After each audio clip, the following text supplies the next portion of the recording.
जय हिंद दोस्तों, सैनिक समाचार में आपका हार्दिक स्वागत है। हाँ जी दोस्तों, सबसे पहले हेडलाइन और हेडलाइंस में खुशखबरी।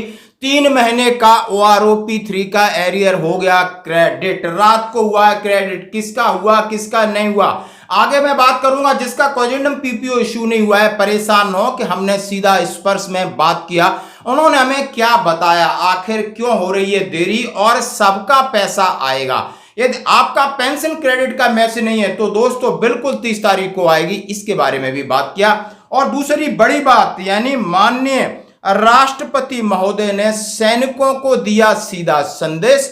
और मैं बात करूंगा एक सरकार ने, यानी जो दिव्यांग सैनिक हैं, सही सैनिक, 1 करोड़ रुपए की घोषणा। हाँ जी दोस्तों, और सैनिक हैं लाइफ लाइन। तो खबरें करते हुए साथ है सबसे पहले वो बात जिसका सबको इंतजार है और इसकी गहमा गहमी चल रही है कि हमारा कई लोगों का, पहली बात तो मैं बात कर रहा हूं, सभी लोगों ने लगभग मुझे मैसेज भेजे हैं और सवेरे जब मैंने देखे कॉल आए, उन्होंने कहा सर हमारा 3 महीने का OROP 3 का एरियर आ गया है। DSC में था तब भी आ गया है, फौज में तब भी आ गया है। Message, dear users, your account has been credited for NEFT received as per the detail given below. Your account number amount 8,190, date 26 सितंबर 2024, principal control and defence account, sender bank IFSC code. Very good morning sir. Sir my basic pension and arrear for 3 months have been credited by स्पर्श 26 दिसंबर 2024 in my account। यानी sir मेरा 3 महीने का arrear आ गया है। Sir आज corrigendum PPO का message आया था, कोरिजेंडम PPO आ गया और मेरा 3 महीने का एरियर आ गया। लगातार आप ये स्क्रीनशॉट देख रहे हैं, ये बिल्कुल सत्य हैं। अब बात आती है कि आगे क्या, जिसका नहीं आया उसके लिए क्या। तो दुख सुनिए दोस्तों, मेरी PCDS से सीधी। नमस्कार, पेंशन कॉल सेंटर में आपको स्वागत है। मैं काव्या आपकी किस प्रकार से सहायता कर सकती हूँ? क्या जानना है आपको? जी मैम, मैं जानना चाहता हूँ अकॉर्डिंग टू OROP 3 मेरा कोरिजेंडम PPO जनरेट हुआ या नहीं हुआ, क्योंकि मेरे पास कोई मैसेज नहीं आया, ना ही बढ़ी हुई पेंशन का मैसेज आया। बाकी लोगों का लगातार मैसेज आ रहे हैं मैम। आप प्री मैच्योर हैं? नहीं, मैं बिल्कुल फुल कलर सर्विस वाला हूँ, 33 साल 3 महीना। जी मैम। रैंक क्या है आपका? रैंक मेरा सूबेदार मेजर ऑनरी लेफ्टिनेंट। 33 साल ना? हाँ, 33 साल 3 महीना सर्विस। PPO नंबर ग्रुप आपका वाई है ना सर? ग्रुप मेरा फुल सर्विस किए हैं ना आप? फुल सर्विस है हाँ, आपकी? फुल सर्विस है। और फिर लेफ्टिनेंट वो उसमें ग्रुप का कंसीडर नहीं होता, अदरवाइज मैं एक्स ग्रुप का हूँ। उससे लेफ्टिनेंट कैप्टन के लिए तो कॉमन ग्रुप होता है फिर, है ना मैम? सूबेदार मेजर तक ग्रुप होता है। बिल्कुल हाँ जी मैम। सूबेदार मेजर तक ग्रुप होता है, हाँ, उसके बाद कोई ग्रुप हाँ नहीं। कोई हाँ ग्रुप ठीक है, हाँ। ठीक है। आपका सूबेदार मेजर ऑनरी लेफ्टिनेंट, ओके जी मैम। ठीक है। इसके अकॉर्डिंग तो आपको 46,300 होना चाहिए। हाँ जी मैम, होना चाहिए, बट इसका मेरे पास कोई 46,300। हाँ जी मैम, देखो मेरा PPO जनरेट हुआ है क्या मैम कोरिजेंडम? अभी तक तो फिलहाल कोई PPO जनरेट नहीं हुआ है, ठीक है। जी मैम। अगर आप OROP 3 के दायरे में हैं, ठीक है, तो बिल्कुल बिल्कुल बिल्कुल आपका होगा। आपका क्योंकि 44,350 है जी मैम। और OROP 3 के टेबल में जो आपका बन रहा है वो 46,300 बन रहा है, ठीक जी है। जी मैम। तो जी बिल्कुल आपका इम्प्लीमेंट होना चाहिए, ठीक है।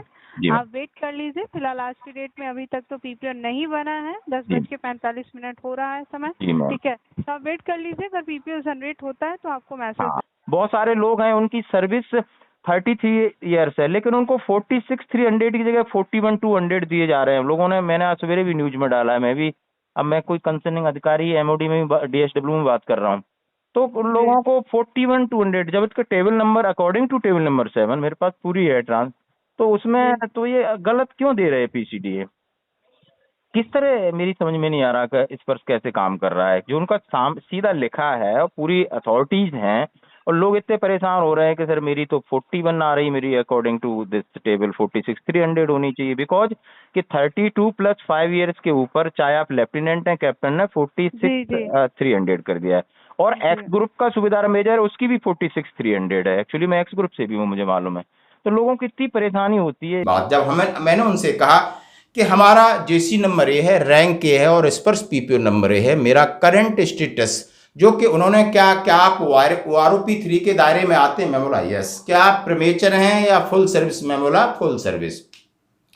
क्या आपका रैंक ये है? क्या आपकी पहले पेंशन इतनी थी? बिल्कुल। अब आपकी पेंशन 46,300 है। हमने बिल्कुल, लेकिन कोरिजेंडम PPO जनरेट नहीं हुआ। ये बहुत लोगों का काम इस पर चल रहा है, जैसे जैसे अपडेट होगा।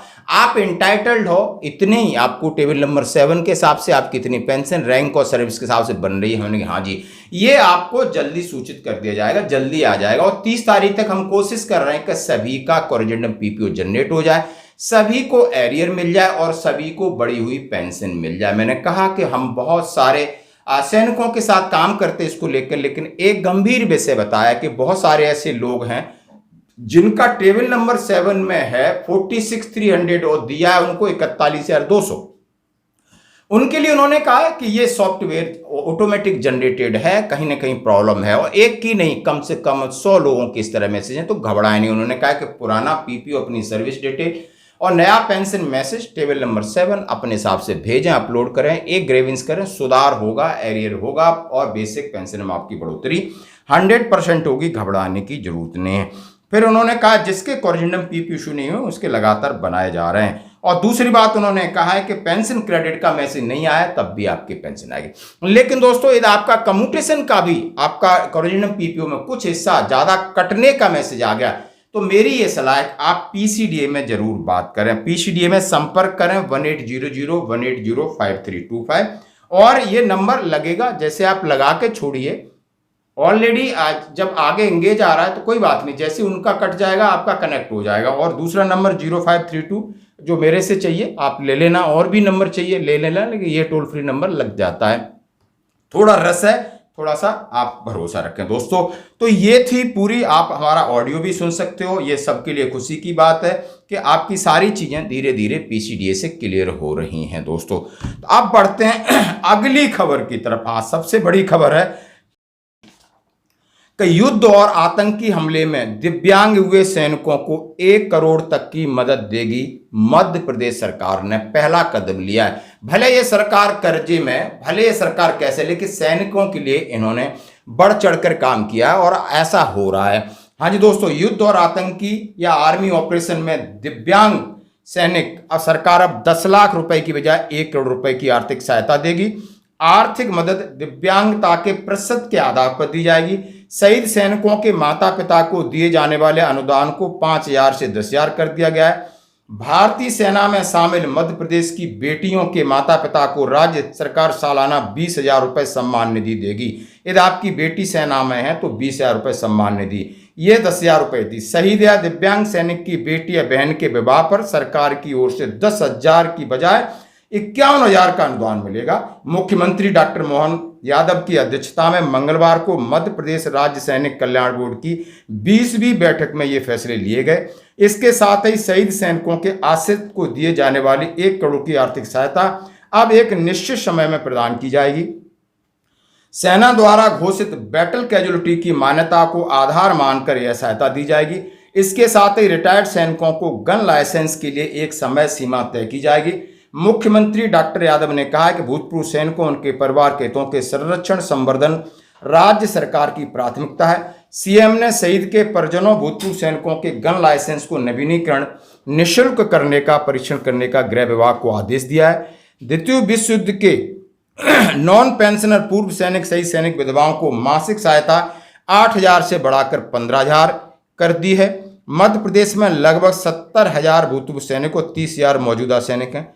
पुलिस, हाँ दोस्तों, तो ये है मध्य प्रदेश सरकार की घोषणा। जबरदस्त हम सल्यूट करते हैं। उन्होंने डिसेबल सोल्जर है, उन्होंने शहीद सोल्जर है, उन्होंने जिसकी बेटी आज देश की सेवा के लिए आगे गई है, उसके माता पिता के लिए, बच्चों की शादी के लिए पूरी अनुदान राशि बढ़ाइए। हम इसका स्वागत करते हैं और कहते हैं कि मध्य प्रदेश की तरह दूसरे राज्य भी सैनिकों के लिए एक कदम आगे बढ़ के आए ताकि उनका हौसला बढ़े, उनके परिवार की आर्थिक सुरक्षा की जाए और सामाजिक उनको जो रेस्पेक्ट है वो मिलती रहे। यही सैनिक को चाहिए और कुछ नहीं।